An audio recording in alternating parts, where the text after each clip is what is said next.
تو نعرہ یہ لگایا گیا، اللہ کرے میں جلدی سے مختصر ہسٹری سمیٹ دوں پھر آپ کے سامنے بات رکھوں.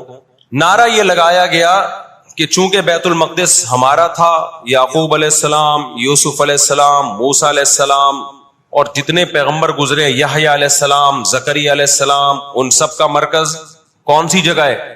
ارض مقدس فلسطین. تو فلسطین کے نام پہ پوری دنیا سے یہودیوں کو فلسطین میں جمع کرنا ہمارے لیے پاسبل ہے، مگر یہودی بکھرے ہوئے تھے، ان کے پاس اتنی طاقت نہیں تھی. دو سازشیں انہوں نے کی ہیں. نمبر ایک، تجارت اپنے کنٹرول میں لو. قرآن کہتا ہے وَأَخْذِهِمُ الرِّبَا وَقَدْ نُهُوا عَنْهُ، اللہ نے ان پر سود لینے پر پابندی لگائی تھی. انہوں نے دنیا کو سود کے نظام میں لپیٹ دیا. پوری دنیا کی دولت مرتکز ہو کے کس کے پاس آنے لگی؟ یہودیوں کے پاس. مذہبی ریاست بنائی جا رہی ہے. اس کی مثال ایسے ہے جیسے ہم مسجد بنا رہے ہیں اور بندوق ہاتھ میں لے کے لوگوں کو ڈکیتیاں کر کے پیسہ لاؤ، جتنا پیسہ بنے گا، جتنا پیسہ اکٹھا ہوگا ہم اس کے لیے اسے کیا بنائیں گے؟ مسجد بنائیں گے. تو اس سے صاف پتہ چل جائے گا بھائی تیرا مقصد مسجد بنانا نہیں ہے، مسجد کے نام پہ منجن بیچنا ہے. سمجھ میں آ رہی ہے بات کہ نہیں آ رہی؟ لیبل مسجد کا لگ رہا ہے اس کے پیچھے، کیونکہ جو مسجد جو بنانا چاہتا ہے وہ کبھی بھی حرام پیسے سے مسجد نہیں بنائے گا. تورات میں آج تک سود کی حرمت موجود ہے. قرآن نے بیان کیا کہ ان کو ہم نے سود لینے سے منع کیا، لیکن انہوں نے سود لینا شروع کر دیا. بڑے بڑے بینک آج کس کے پاس ہیں؟ ان کے تانے بانے سارے کس سے جا کے ملتے ہیں؟ یہودیوں سے. بیٹھے بیٹھے پیسہ جمع کرنا شروع کیا.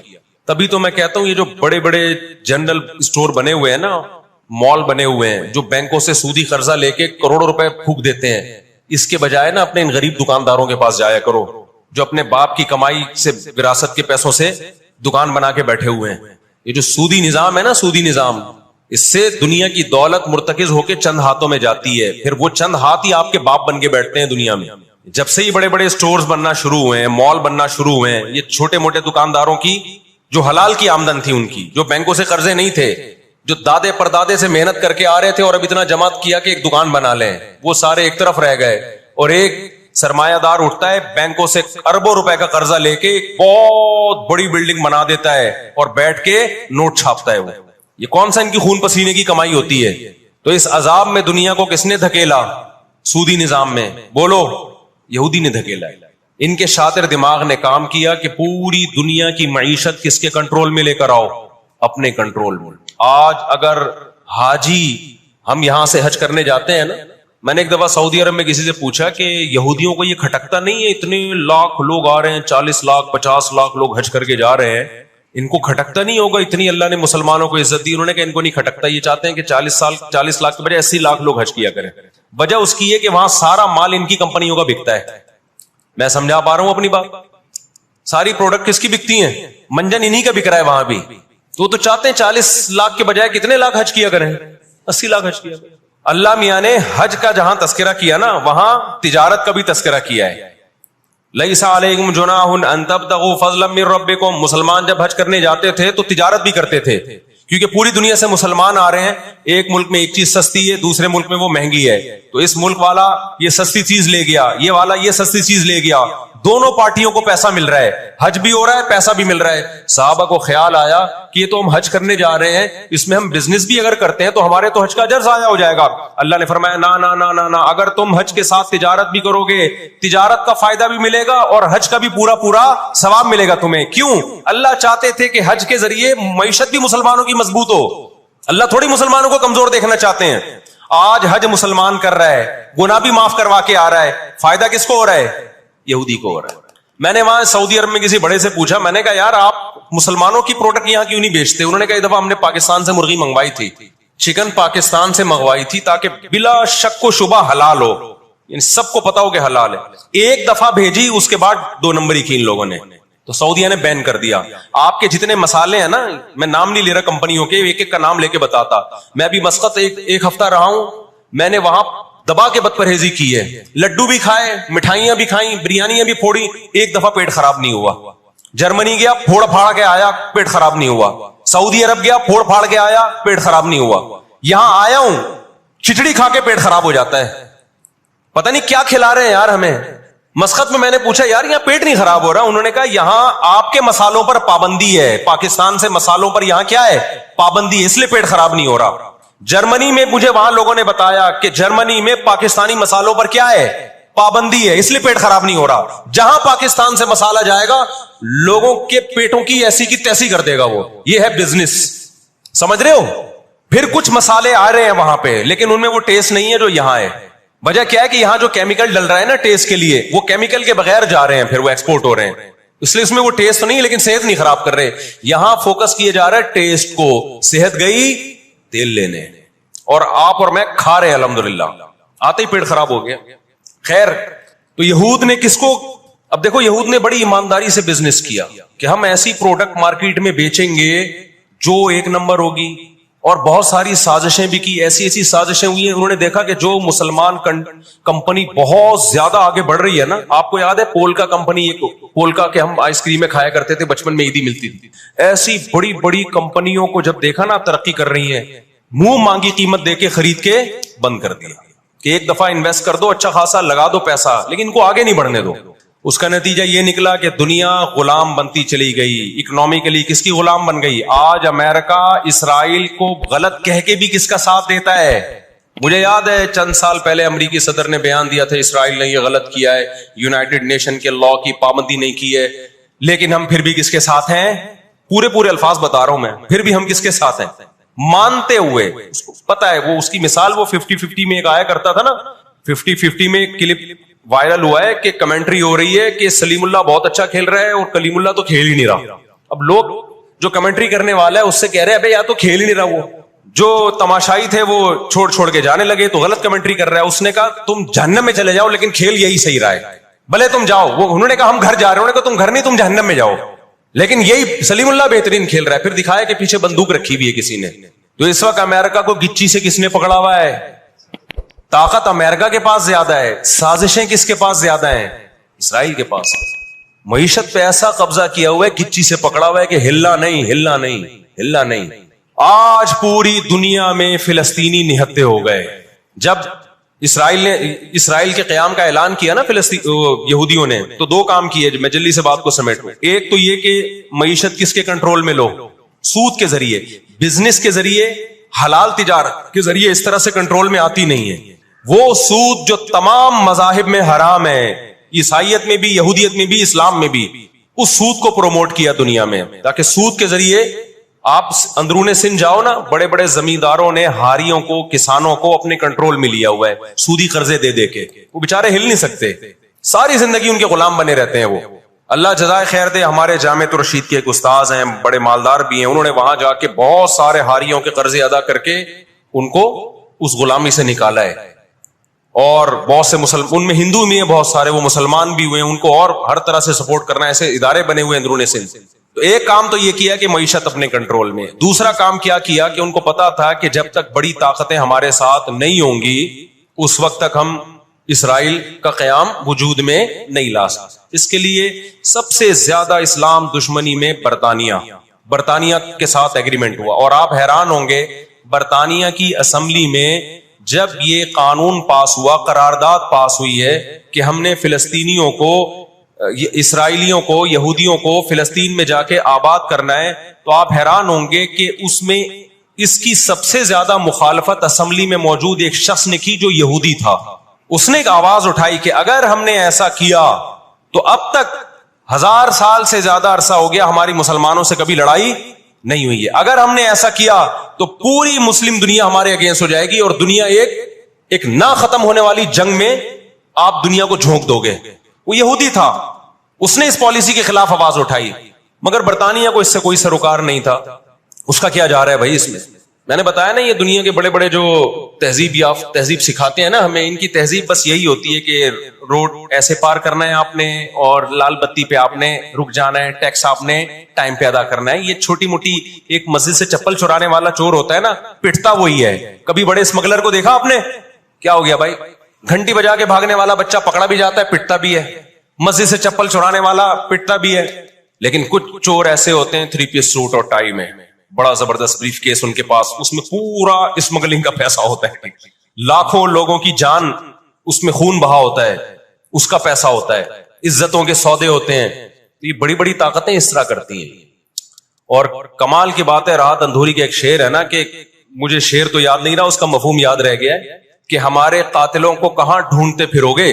ایک شاعر نے تو کہا ہے کہ اپنی معشوقہ کو, کہ ہمارے قاتلوں کا, یعنی ہماری قاتل تو آپ ہو, آپ کی محبت میں ہم مرے ہیں. اس نے کہا کہ ہمارے قاتلوں کو کہاں ڈھونڈتے پھرو گے. وہ کیا ہے کہ ہمیں قتل کا الزام ہم ہی پر رکھ دو, ہم ہی پر الزام ڈال دو, یعنی مقتول ہی پہ الزام ڈال دو کہ یہی قاتل ہے. آج دنیا میں سب سے زیادہ دہشت گردی کا شکار مسلمان ہو رہا ہے, کشمیر میں بھی. اور میں کشمیر کے بارے میں نیوز چینل کی رپورٹ پیش نہیں کر رہا, میں دنیا میں جاتا ہوں, مقبوضہ کشمیر کے مسلمانوں سے بھی ملتا ہوں. نام ان کے ہائی لائٹ نہیں کیے جا سکتے, ان کی ویڈیو نہیں ڈالی جا سکتی, ورنہ انڈیا ان کو تنگ کرے گا. مقبوضہ کشمیر میں کوئی ایک مسلمان ایسا نہیں ہے جو انڈین گورنمنٹ سے خوش ہو. ابھی مسقط میں ایک خاتون ملی مقبوضہ کشمیر سے, مجھے تو لوگ پہچان لیتے ہیں, کہنے لگے مفتی صاحب خدا کا واسطہ آپ آواز اٹھائیں, ہم پر بہت ظلم کر رہا ہے انڈیا, بہت مار رہا ہے ہمیں کشمیر میں, بتاؤ دنیا آواز اٹھا رہی ہے اس پہ, کیونکہ مسلمان کا خون بہ رہا ہے. روہن گیان میں کس کا خون بہتا ہے؟ برما میں مسلمان کا خون بہتا ہے. فلسطین میں کس کا خون بہ رہا ہے؟ مسلمان کا خون بہ رہا ہے. جہاں مسلمان کا خون بہے گا دنیا منہ پہ ٹیپ لگا لیتی ہے. جہاں کوئی ایک غیر مسلم, ہماری نظر میں مسلمان کا خون بہے یا غیر مسلم کا, ہم فرق نہیں کرتے, کسی پہ بھی ظلم ہوگا ہم آواز اٹھائیں گے. لیکن دنیا یہ فرق کرتی ہے, لیبل یہ لگاتی ہے کہ انسانیت پہلے مذہب بعد میں, لیکن ان کا ایٹیٹیوڈ بتاتا ہے کہ ان کی نظر میں مذہب پہلے ہے, انسانیت بعد میں ہے. دنیا میں سب سے سستا خون مسلمان کا ہو گیا ہے. تو دو کام کیے, نمبر ایک اکنامکلی مضبوط کرنا ہے, سود کے ذریعے, تجارت کے ذریعے نہیں, سودی تجارت کے ذریعے. اس کے بعد کیا کیا, برطانیہ سے معاہدہ ہوتا ہے, اور چند سالوں میں 1917 میں برطانیہ نے اعلان کیا کہ بھئی ہم پوری دنیا سے یہودیوں کو لا کے کہاں آباد کریں گے؟ فلسطین. اس وقت مکمل فلسطین کس کا تھا؟ عربوں کا تھا, وہ مسلمانوں کا تھا. چند سال میں 33% یہودی اسرائیل میں آ کے فلسطین میں آ کے آباد ہو گئے, اور وہ وہاں گڑبڑ شروع کر دی انہوں نے. نہتے فلسطینیوں کو مارنا, قتل کرنا, ان کی زمینوں پہ قبضہ کرنا. فلسطینیوں نے آواز اٹھائی, غیرت مند لوگ ہیں وہ, انہوں نے کہا لن نترک شبرا للذلی, ہم ایک بالش بھی نہیں دیں گے. جب تک سلطان عبد الحمید تھا نا, خلیفہ مسلمانوں کا, اس نے یہودیوں سے کہا تھا کہ شاپر میں مٹی اٹھا کے بھی لے جانے نہیں دوں گا فلسطین کی. سمجھتے ہو, دیکھو مسلم حکومت چاہے کیسی نالائق ہو, خلافت چاہے کیسی نالائق ہو, اس کا وجود نہ ہونے سے بہرحال بہتر ہے. آج لوگ کہتے ہیں ترک بدعتی تھے, ترک میں مزار تھے, میں مانتا ہوں یہ چیزیں غلط تھیں, لیکن اب مزار ختم ہو گئے, اس کے بجائے دوسری غلط چیزیں بہت ساری آ گئی ہیں, اور بہت ساری الٹی چیز. جب تک ایک ہماری ریاست تھی, ایک حکومت تھی, نہ بوسنیا کا مسئلہ کھڑا ہوا تھا اور نہ اسرائیل کا مسئلہ کھڑا ہوا تھا. تو 33% یہودی آ کے آباد ہوئے. 1945 میں جب پہلی جنگ عظیم کا خاتمہ, دوسری جنگ عظیم کا خاتمہ ہوا, برطانیہ کی ایسی کی تیسی ہو گئی تھی. قرآن کہتا ہے وَكَذَلِكَ نُوَلِّي بَعْضَ الظَّالِمِينَ بَعْضًا, یہ عجیب الفاظ ہیں قرآن کے, ہم بعض ظالموں کو بعض کے ذریعے پٹواتے ہیں. ہندوستان میں بہت سارے علماء کھڑے ہوئے انگریز کے خلاف, لیکن شکست ہوئی. اللہ نے پٹوایا کس سے؟ برطانیہ کو, ہٹلر کے ذریعے. ٹھیک ہے برطانیہ جنگ ہارا نہیں, لیکن اتنا کمزور ہو گیا, جو اس نے 200 سال محنت کی تھی بر صغیر پہ کنٹرول کرنے کے لیے, اسے اندازہ ہو گیا کہ اب میں وہ کنٹرول برقرار نہیں رکھ سکتا. اور ہٹلر کے ایصال ثواب کے لیے بر صغیر کے مسلمانوں کو اور ہندوؤں کو آزادی ملی, کس سے؟ برٹش سے آزادی ملی. تو اب کیا ہوا؟ یونائٹڈ نیشن بن چکی تھی, اس کے پیچھے بھی بہت بڑی سازش تھی. خیر یونائٹڈ نیشن جب وجود میں آئی ہے تو برطانیہ تو پیچھے ہٹا, یونائٹڈ نیشن آ گئی. 1947 میں یونائٹڈ نیشن نے فلسطینیوں کی مرضی کے بالکل خلاف ایک کام کیا کہ بٹوارا کیا جائے, یہاں تک یہودیوں کا اور یہاں تک کس کا؟ فلسطینیوں کا. یہ پہلی غلطی تھی یونائٹڈ نیشن کی. جب عدالت انصاف نہیں کرتی نا, تو پھر لوگ خود بخود غیر قانونی کاموں پہ آتے ہیں. عدالت جب اپنی ذمہ داری پوری کرتی ہے, لوگ غلط چیز کی طرف نہیں جاتے. 1948 میں یا 49 میں, آج دنیا میں بہت سے لوگ کہتے ہیں یہ عرب کنٹریز کیوں نہیں کر رہے. بھائی عرب ممالک 3 بڑی جنگیں لڑ چکے ہیں. یہ جو لوگ الزام لگاتے ہیں نا کہ عرب چپ کر کے بیٹھے ہوئے ہیں, مصر کیوں نہیں کر رہا, مصر کی سرحد ملتی ہے اسرائیل سے، شام کی سرحد ملتی ہے، اردن اور لبنان کی سرحد ملتی ہے. یہ سارے ملک 3 بڑی جنگیں لڑ چکے ہیں اسرائیل کے خلاف، لیکن فتح کس کو ہوئی ہے؟ اسرائیل کو. کیوں؟ اس کے پیچھے کون تھا؟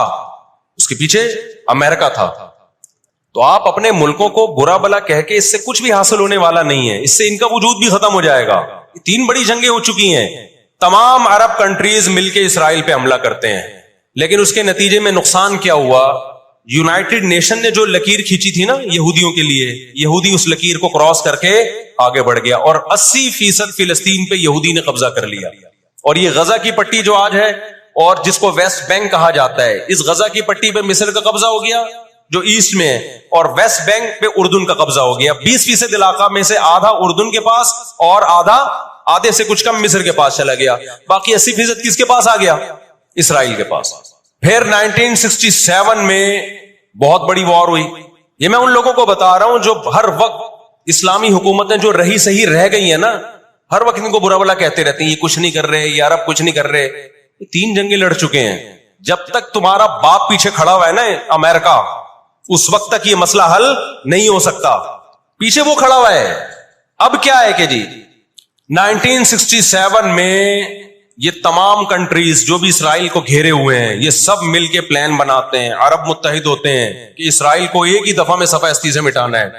اسرائیل کی خفیہ ایجنسیاں اتنی ہوشیار، اتنی متحرک کہ پہلے اطلاع مل جاتی ہے، اور مصر کے جہاز جو بمبارمنٹ کے لیے جانے تھے، اسرائیل پہ حملہ کرنا تھا، وہ کھڑے کھڑے بہت سارے جہاز ایئرپورٹ پہ اسرائیل تباہ کر دیتا ہے.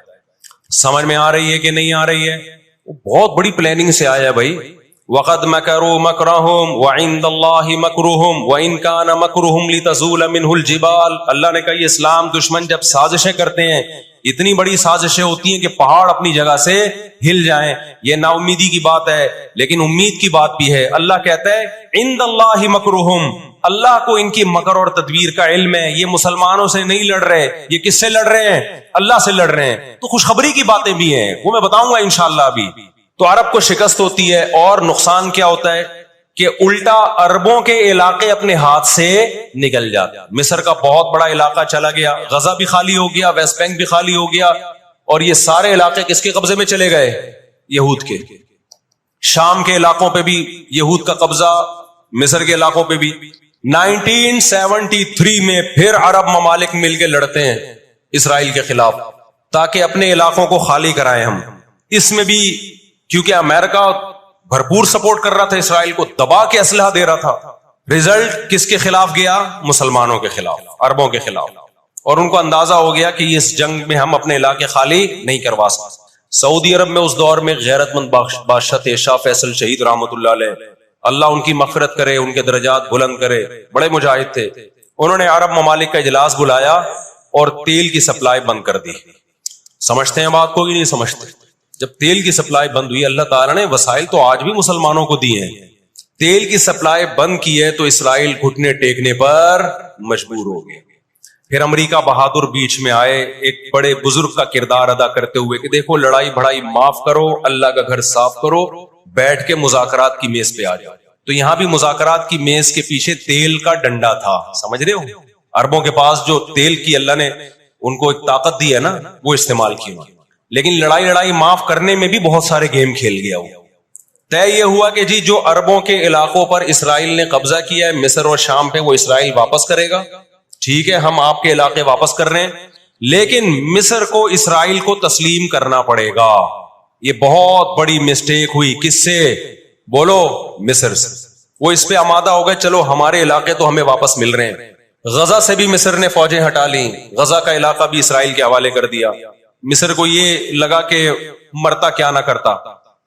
مصر نے جب یہ علاقے واپس کیے اور اسرائیل کو تسلیم کیا تو بہت سارے عرب کنٹریز مصر کے خلاف ہو گئے اور عرب اتحاد سے مصر کو نکال دیا.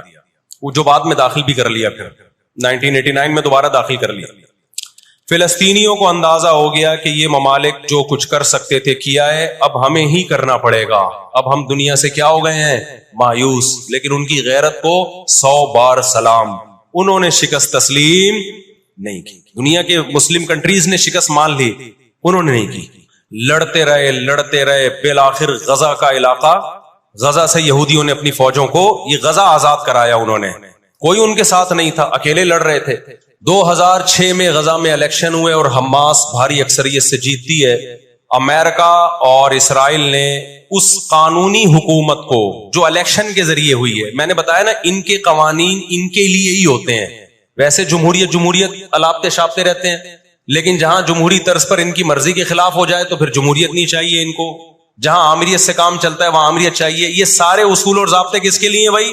ہم غریبوں کے لیے، ہم غریبوں کے لیے۔ آپ کو پتا ہے پاکستان میں کوئلے کی بلوچستان میں اتنی کانیں ہیں کہ 200 سال تک فری بجلی ہمیں مل سکتی ہے، لیکن دنیا ہمیں نکالنے نہیں دیتی کہ انوائرمنٹ، ماحول خراب ہوگا، جبکہ بہت سارے ملکوں میں کوئلے سے بجلی بن رہی ہے، وہاں کا ماحول خراب بولو نہیں ہے۔ سمجھتے ہو کہ نہیں سمجھتے؟ دنیا کے جو بڑے پیمانے پر جو بڑے بڑے دہشت گرد ہیں نا، وہ کچھ اور ہی ہیں، وہ چھوٹی چھوٹی مسجد سے چپلیں نہیں چراتے، بس ان کا ہم لوگ مسجد سے چپلیں چراتے ہیں اس لیے بدنام ہوتے ہیں۔ 2006 میں جب حماس بھاری اکثریت سے جیتی ہے تو امریکہ اور اسرائیل ان کی حکومت کو تسلیم کرنے سے بولو انکار کر دیا۔ اچھا 1956 میں بھی لڑائی ہوئی ہے، آپ کو پتا ہے وہ لڑائی کیسے ختم ہوئی؟ اسرائیل کو سپورٹ کیا برطانیہ اور فرانس نے، وہ پیچھے ہٹے رشیا کی دھمکی سے۔ روس کو اندازہ ہو گیا کہ یہ قبضہ کرتے چلے جا رہے ہیں اور ایک بہت بڑی پاور بن کے یورپ اور امریکہ اتحاد بن کے ہمارے سامنے آ جائیں گے، تو ہماری پوزیشن خراب ہو جائے گی۔ روس کون سا کوئی اتنا نیک انسان ہے وہ، لیکن قرآن کہتا ہے نا نولی بعض الظالمین بعضا، ہم بعض ظالموں کو بعض ظالموں ہی کے ذریعے پٹواتے ہیں۔ محلے میں ایک دادا گھوم رہا ہوتا ہے بدماشی کرتا، کمزور پٹ رہے ہوتے ہیں، اللہ دوسرے دادا کو پیدا کر کے اس کو پٹواتے ہیں اس سے، اور پھر کہتے ہیں تجھے کسی اور سے پٹواؤں گا میں۔ روس نے کون سا اچھے، افغانستان میں جو بربریت کی اس نے کس قانون کے تحت افغانستان میں گھسا تھا، وہاں بھی افغانی اس کے خلاف کھڑے ہوئے اور مار مار کے بھگایا اس کو۔ پھر جو آپ کے 40-42 ملک ابھی افغان طالبان کے ساتھ لڑ کے گئے ہیں، وہ کس قانون کے تحت آئے تھے بھائی؟ ایک شخص کو پکڑنے کے لیے، اسامہ بن لادن کو پکڑنے کے لیے آپ نے پوری ریاست کی ایسی کی تیسی کر دی۔ تو ان کے اپنے لیے اصول کچھ اور ہیں، ہمارے لیے اصول بولو کچھ اور ہیں۔ اس لیے انصاف اصل کب ہوگا میرے بھائی؟ آخرت میں۔ لیکن آپ کی اطلاع کے لیے آخرت سے پہلے دنیا میں بھی ایک دفعہ ہوگا، اور یہ ہمارے پیغمبر صلی اللہ علیہ وسلم کی بشارتیں ہیں۔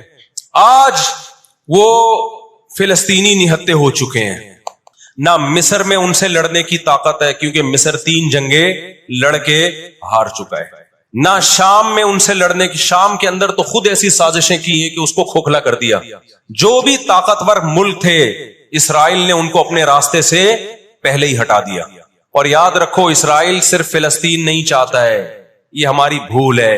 اسرائیل گریٹ اسرائیل کا قائل ہے جس میں بہت بڑا خطہ ہے جس پہ وہ قبضہ کرنا چاہتا ہے، یہ یہاں رکے گا نہیں۔ اگر آج ہم غزہ کو اسرائیل کے حوالے کر دیں کہ چلو دنیا میں امن آ جائے گا، ایک حکومت ان کو دے دی جائے، چند لوگوں کو کنٹرول، ہتھیار ڈلوا کے ان کو کنٹرول دے دیا جائے، تو یہ آپ کی بھول ہے۔ قرآن کہہ رہا ہے وَيَسْعَوْنَ فِي الْأَرْضِ فَسَادًا، ان کی فطرت میں ہے کہ یہ زمین میں ہمیشہ فساد مچاتے رہیں گے۔ جو بات ہٹلر نے کہی تھی وہ قرآن 1400 سال پہلے کہہ چکا تھا۔ ہٹلر نے قرآن میں دیکھ کے نہیں کہی ہے، ہٹلر نے تو مشاہدہ کر کے کہی تھی یہ بات۔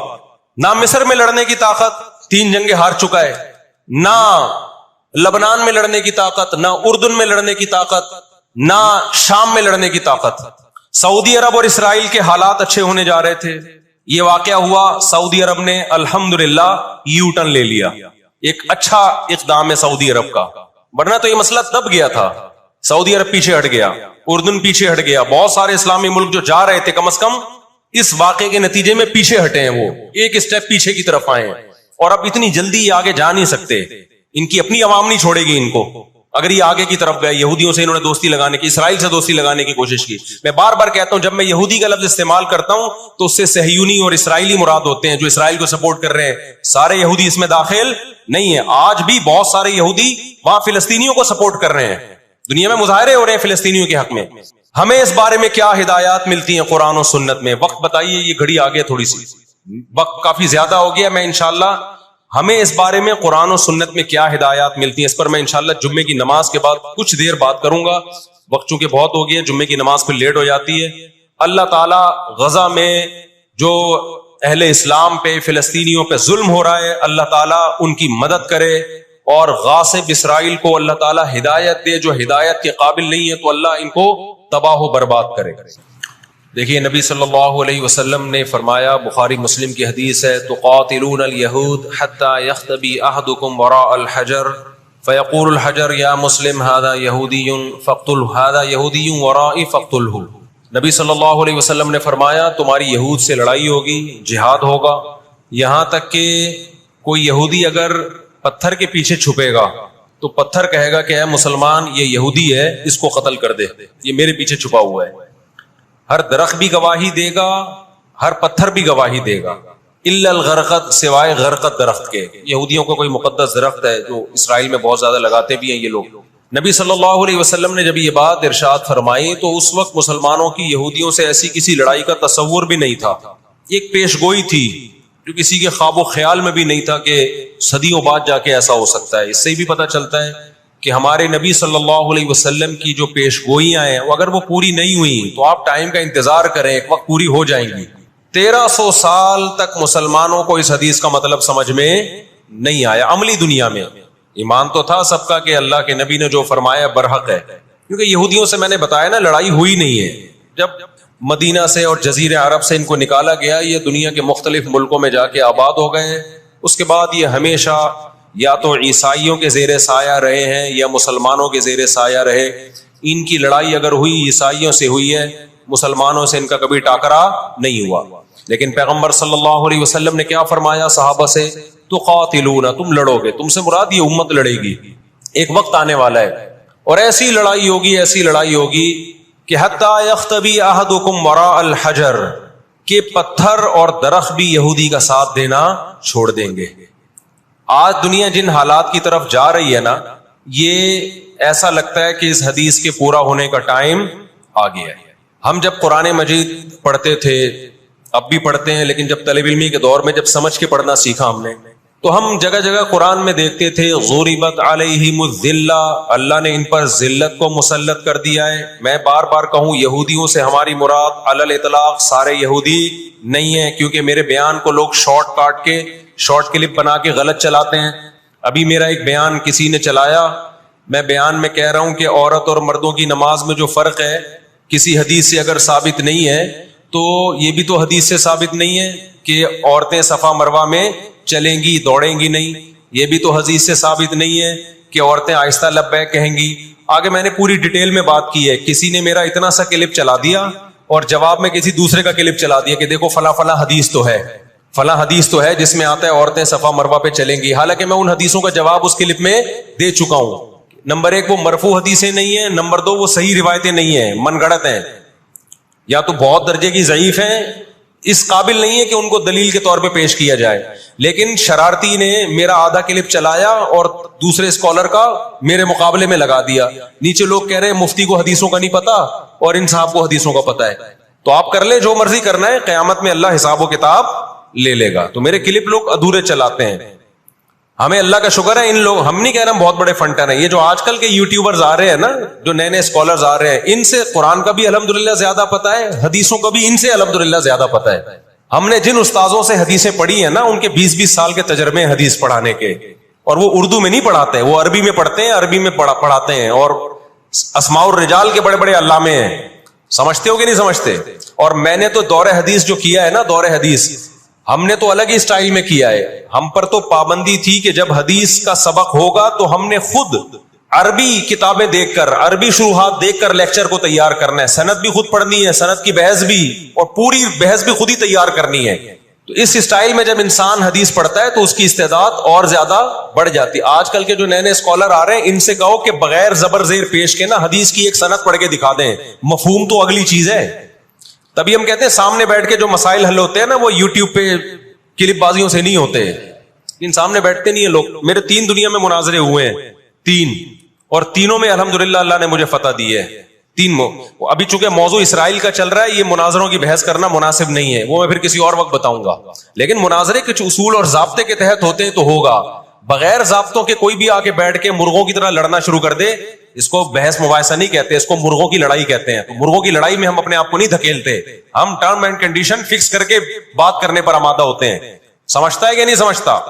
تو 3 ہوئے میرے، پھر کبھی بتاؤں گا انشاءاللہ۔ ابھی تو یہ اسرائیل کا ٹاپک زیادہ اہم ہے ان جھگڑوں سے جو آج کل کے اسکالرز کے چل رہے ہیں۔ تو بار بار میں کہتا ہوں، میرا کلپ ادھورا چلاتے ہیں نا تو کوئی یہودیوں کے خلاف نہ چلائے، سارے یہودی ایک جیسے نہیں ہیں، ہم اسرائیل کے اگینسٹ ہیں، تو ہماری جو لڑائی ہوگی اسرائیل سے ہوگی۔ حدیث میں جس یہودی سے لڑائی کا ذکر ہے اس سے مراد بھی کون سے یہودی ہیں؟ یہ فتنہ پرست اور شر پسند یہودی ہیں جو اسرائیل پہ غاصبانہ قبضہ، فلسطین پہ جنہوں نے غاصبانہ قبضہ کیا ہوا ہے۔ سمجھتے ہو کہ نہیں سمجھتے؟ تو آپ صلی اللہ علیہ وسلم نے فرمایا کہ تقاتلون الیہود، تمہاری جنگ کس سے ہوگی؟ یہود سے ہوگی۔ دجال کس کا سپورٹر ہوگا؟ بولتے کیوں نہیں؟ ابھی تو دجال آیا نہیں ہے اور آپ نے بولنا چھوڑ دیا ہے، جب آئے گا تو پھر تو اچھوں کی بولتی بند ہو جائے گی۔ کس کا سپورٹر ہوگا وہ؟ ہاں میں عرض کر رہا تھا کہ ہم جب قرآن پڑھتے تھے ضربت علیہم الذلہ، قرآن کہتے ہیں ہم نے ذلت ان کے اوپر دے ماری ہے، ان فسادوں کی وجہ سے جو یہ کرتے رہے ہیں دنیا میں، ان فسادات کی وجہ سے۔ ہم جب پڑھتے تھے ہم کہتے تھے اے اللہ آج تو یہودی ذلیل نہیں ہے، اسرائیل کتنا پاورفل ہے کہ گچی کس کی پکڑی ہوئی ہے اس نے؟ امریکہ کی۔ ہندوستان کو گچی سے پکڑا ہوا ہے، تو آج تو بڑی عزت ہے۔ میں نے اپنے استاد سے یہ سوال پوچھا، انہوں نے بڑا معقول جواب دیا، اور یہ تفسیر کی کتابوں میں بھی لکھا ہے۔ دیکھیں آپ یہودیوں کی ہسٹری اٹھا کے دیکھیں نا، ہمیشہ کوئی نہ کوئی ایسا ان پر مسلط ہوا ہے جنہوں نے ان کی شرارتوں کا مزہ ان کو دنیا میں چکھایا ہے۔ قرآن سے بھی یہ بات ثابت ہے کہ ان کو ان کی شرارتوں کا مزہ، عذاب جو ہے وہ دنیا میں ملتا رہے گا۔ میں بار بار کہتا ہوں ہٹلر نے بھی ان کو عذاب دیا ہے، ہٹلر سے پہلے بھی اسلامی نہیں بلکہ دنیا کی تاریخ میں بہت سے ہٹلر گزر چکے ہیں جنہوں نے ان کی شرارتوں کی ان کو دنیا میں سزا دی ہے۔ ہم پھر بھی بتائیں ہم ہٹلر کے حامی نہیں ہیں جو ظلم اس نے کیا، لیکن وہ بھی ان کی شرارتوں سے بیزار تھا۔ قرآن کہہ رہے ہم نے ان پر ذلت کو دے مارا ہے، دنیا میں بہت دفعہ رسوا ہوئے یہ۔ اب کیا ہے؟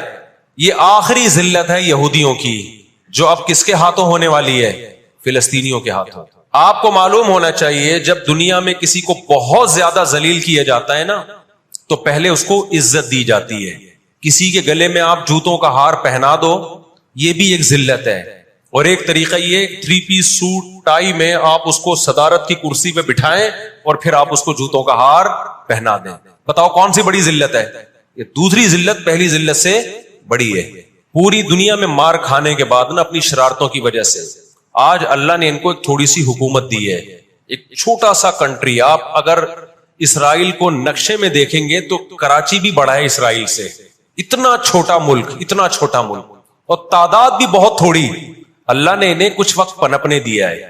اللہ نے کہا ٹھیک ہے تم دنیا تمہاری آخری شرارت دیکھ لے، اس کے بعد جو میری طرف سے تم پہ مار پڑنے والی ہے اس کے بعد قیامت تک تم دوبارہ اٹھنے کے قابل نہیں رہو۔ یہ آخری ذلت کا انتظام ہو رہا ہے یہود کا، اور جو فائنل میچ ہوتا ہے نا وہ شاندار ہی ہوتا ہے۔ کیا خیال ہے؟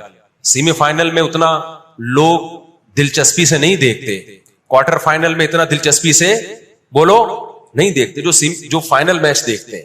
اللہ نے ان کا ظلم پوری دنیا کے سامنے نمایاں، آج جو غزہ پہ جو کچھ ہو رہا ہے پوری دنیا کے سامنے اللہ نے دکھا دیا ہے۔ ایک منٹ رکھیں اس کو، پوری دنیا کو دکھایا نا اللہ نے کیا کر رہے ہیں، یہ کس طرح سے اسرائیل میں لوگوں کو لا کے آباد کیا، فلسطین میں، پھر فلسطینیوں پہ اقوام متحدہ کی 60 سے زیادہ قراردادیں ہیں جس کی اسرائیل دھجیاں اڑا چکا ہے۔ 60 سے زیادہ قراردادیں، 60 سے زیادہ جس کو اسرائیل نے ماننے سے انکار کیا ہے۔ یونائٹڈ نیشن کی بات کر رہا ہوں میں۔ تو اللہ تعالیٰ ان کو تھوڑا سا پنپنے دے رہے ہیں کہ ٹھیک ہے اس دفعہ سیمی فائنل تم جیت لو، فائنل تک تو پہنچو نا تم، اس کے بعد ہوگا کیا؟ دیکھو آپ نے سنا ہوگا کہ لاتوں کے بت ہاتھوں سے نہیں مانتے۔ یہ جو اسرائیل جو کچھ کر رہا ہے نا اس کا اصل حل مجھے بھی پتا ہے مظاہروں میں نہیں ہے، اس کا اصل حل ہے جہاد۔ اس کا اصل حل کیا ہے؟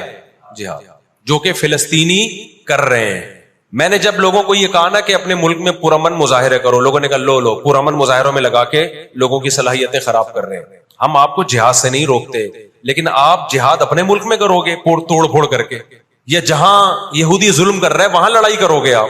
تو یہ عجیب منطق نہیں ہے کہ ظلم وہاں ہو رہا ہے، آپ نے اپنے ملک میں توڑ پھوڑ کرنا شروع کر دی، تو اس سے یہودی ناراض ہوگا یا خوش ہوگا؟ وہ تو کہے گا اور اچھا ہے بم دھماکے کرو یار، پرامن نہیں، بہت بموں کے ساتھ کلاشن کوفوں کے ساتھ اپنی کنٹری میں مظاہرے کرو، ہمیں آ کے چھیڑو یہاں پہ۔ ہم جہاد کے منکر نہیں ہیں، آپ سے زیادہ الحمدللہ جہاد کو مانتے ہیں، لیکن آپ اگر